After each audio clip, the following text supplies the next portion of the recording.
welcome to Making New Memories. Hi. Hello. Jan's not being ignorant. She's steering a boat. Yes, we are sorry. we are actually on the water. All this time making vlogs, and we've been looking at boats, and we've been going down to the canals and everything else. This is the first time we've actually been on the water, and it's the water that's actually only half an hour away from where we live. And we thought, well, why don't we come down here? But it's not a canal. Can you guess where we are? Yes, that's right. We're on the Norfolk Broads.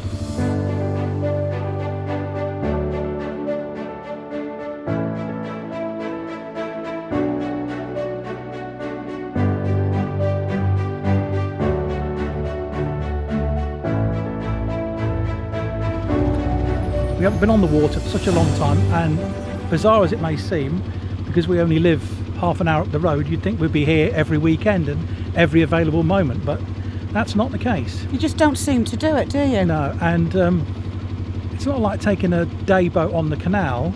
Taking a day boat here usually means that you're with hundreds and hundreds of other people, and it usually gets very busy and you have to book it well in advance. We were very lucky today. We managed to get the last boat out in the afternoon, hence the gorgeous sunshine. Yeah, so we can actually do some cruising, so I hope you enjoy this. We're not going to go far. We're just going to go up from Wroxham To Horning. and then come back again. But before all that, we decided to have a quick look round Wroxham. Wroxham is about 8 miles northeast of Norwich and is called the capital of the Broads, although perhaps Horning may argue. Of course, whilst this bridge here is called Wroxham Bridge, it actually divides the two villages, Wroxham to the south and Hoveton to the north, and in fact most of the commercial part of Wroxham is situated in Hoveton and includes businesses that actually call themselves Wroxham, the largest and most dominant being Roy's of Wroxham. Roy's, a family business, has been here since 1899 and since the 30s has the accolade of being the world's largest village store. It was started by Arthur and Arnold Roy, who opened a village store in nearby Coltishall. They opened the second one here, and after their deaths in the 50s, the business passed on to Alfred's children, with Fred Roy taking on the role of chairman. His brother Peter succeeded him in 1994, and now his sons, Edward and Paul, have taken over the reign. What was that? Already, look. Blimey. But the Christmas chocolates are out already, Good and they've grief. got Christmas things now. Good God. There you go. Good grief. Ta-da! Look at this, and it's Look. September. Look at it. Oh, no thank you. Wroxham Bridge is the second tightest bridge on the Broads, with a maximum height of 7 foot 3 inches or 2.21 metres, give or take 6 inches due to the tides. It's located on a slight angle, which makes navigating through it extremely difficult. In fact, most of the hire companies insist you use the services of a pilot who will drive you through, but you can be waiting for quite a while, and boats do back up at busy times. This is Wroxham. Well, actually, technically it's not Wroxham, it's Hoveton, but... Isn't it Hoveton? Oh, Where do you get the Hoff from? It's a V. Hoveton. Hoveton. Oh, Hovis. That's very posh, Hoveton. isn't it? That's posh. No, I think it's Hoveton. Okay. Hoveton, but I'm sure it's Hoveton. That's Norfolk way of saying it.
quite like a narrowboat, Jan, is it? Oh my god. But then you are steering like a car. What do you reckon? No thanks. It's too hot, I can't get outside. Oh. Mind the big boats. They'll have to mind me. Oh my lord. This is so much harder than using a tiller. Oh well. I've been on the dodgems. I want to go faster.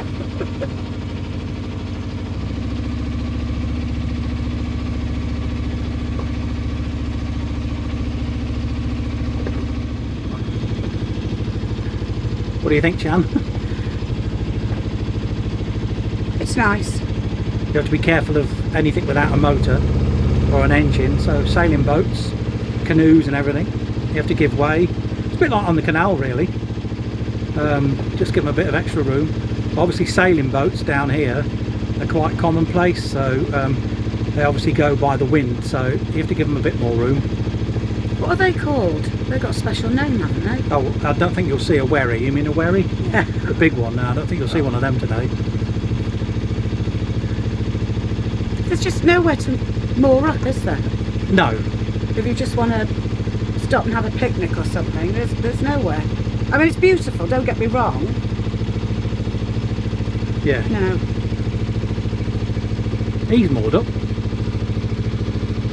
Yeah, but they can't get off.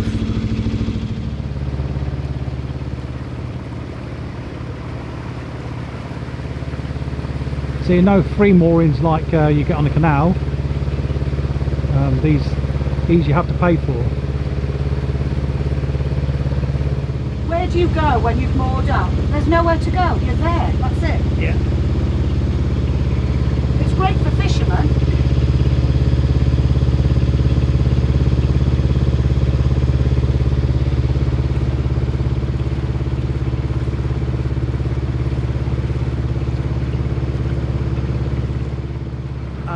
Scenery here, it's all wooded, but this is a common route from Wroxham to Horning, which a lot of people do on a regular basis. So they come out for a day or a few hours like we're doing.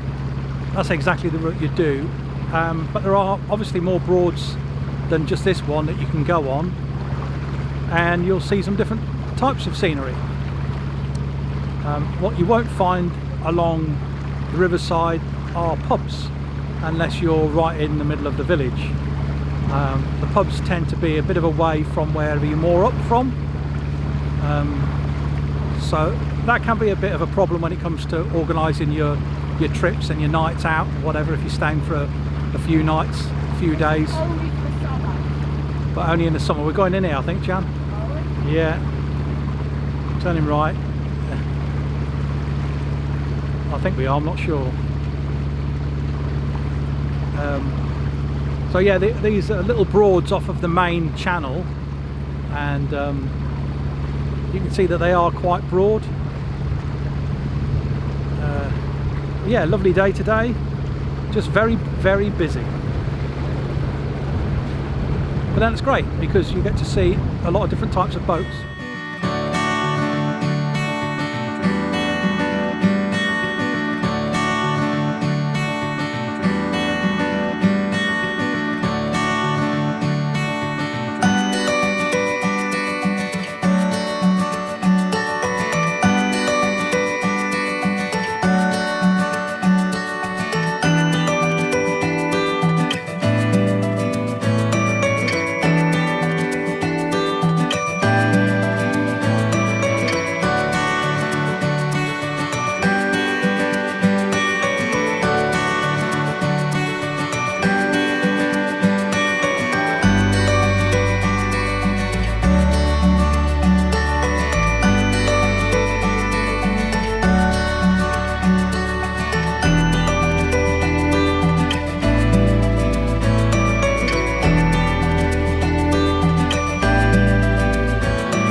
So we have actually mentioned somewhere in this vlog that canals versus the Broads. Well, there's not really much comparison, is there? No. There aren't that many pubs that you can moor up outside of on the Broads. They're a little bit way into the village in some places, so you have to do a bit of walking to get to the nearest pint or G&T, unless you've got some on board, of course. The other thing as well is there are no instant moorings. You can't moor here for 48 hours or overnight or even 14 days. Most of the mooring spots that have got anything decent like posts, there's no arm code. They're in villages. It's very, very public. Yeah, and you can't just have the remote places. And you usually have to pay for them. So it's not really free as such. Whereas obviously on the canals, once you've paid for your licence, you're free to moor more or less anywhere on the towpath. Whereas here you've got your licence you pay, but it doesn't allow you to moor wherever you like. There are some moorings you can grab, but very few and far between. Oh, sorry. Very few and far between. So yeah, it's a completely different sort of holiday. There aren't that many people who actually live on the Broads. There's a couple of houseboats and several people live just on the outskirts of Norwich. But you don't see them actually travelling on the water. No, they're just based there, aren't yeah, they? They probably work in the city. They've got a home mooring, and that's about it. They very rarely go out. So it's a totally different sort of lifestyle, different type of holiday, obviously, as well. We did it for one weekend with 2 young children, and I must say that was a nightmare, absolute nightmare, because they were inside the cabin. Tony was inside the cabin steering, and they couldn't just get off and go for a walk or, you know, go and pick berries or whatever.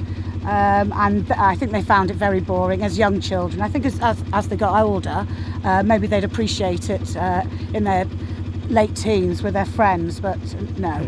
Yeah. Some of the big boats here that you can hire for the week or a fortnight or however long you want are quite big, got plenty of berths, plenty of room, very luxurious, some of them, and obviously they've got a price tag to match.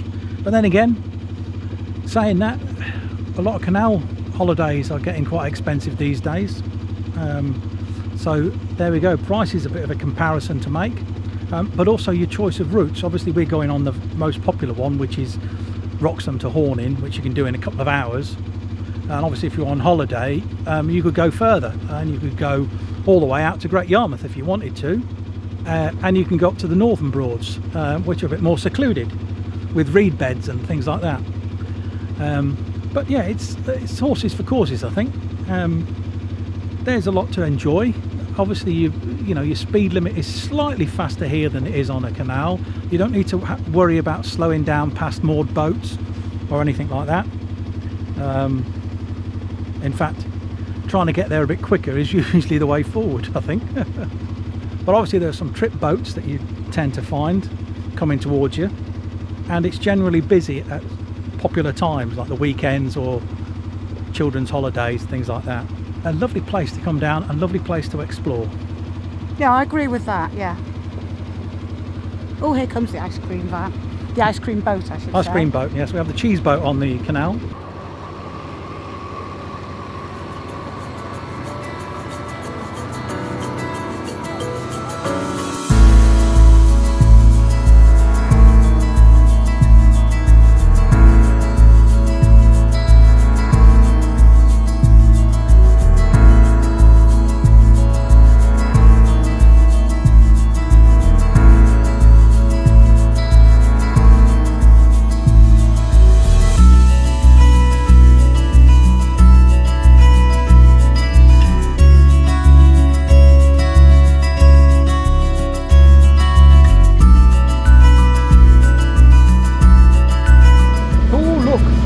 Jan, let me steer.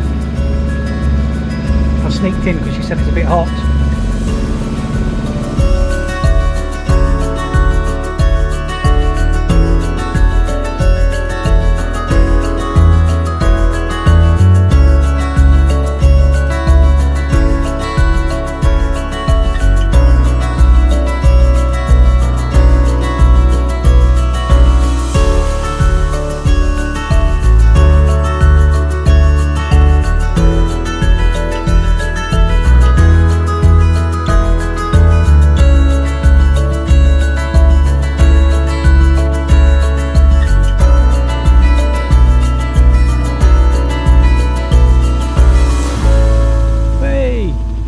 Well, there we go.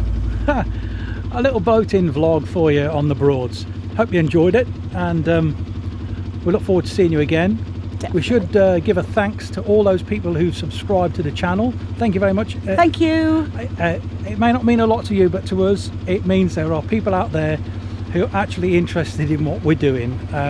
It's lovely. Thank you very much. That does mean a lot to us, honestly. So if you've liked today's vlog, give us a thumbs up for a like. Don't forget some comments down below, and obviously don't forget to subscribe, and don't forget to press the bell icon. Ding! Because if you do, then next time we upload a vlog, YouTube will let you know when it's uploaded. In the meantime, happy boating. Keep safe, everybody. Bye. Bye.